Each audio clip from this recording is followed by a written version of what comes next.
uzak bir coğrafyada ama kalbimize, zihnimize çok yakın bir coğrafyadaki yaşanan zulümler için toplandık. 10 yıllardır gönlümüzü yakan Doğu Türkistan için toplandık.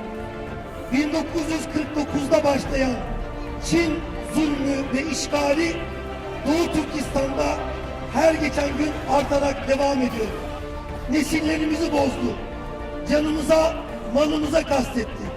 Bunlar yetmezmiş gibi Çin son yıllarda Hitler'in Nazi kamplarını andıran toplama kamplarında milyonlarca Doğu Türkistanlı kadın, çocuk ve erkeklerimizi zihinlerini ilgiç ediyor, işkence ediyor.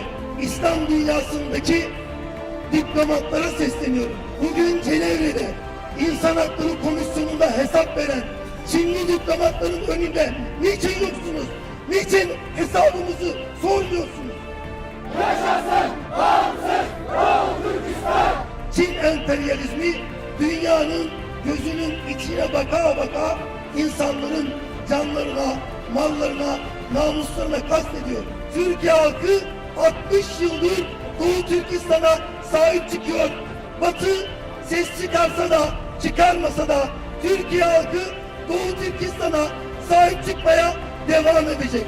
Toplama kampları kapatılıncaya kadar mücadelemize devam edeceğiz. Hepinize teşekkür ediyorum.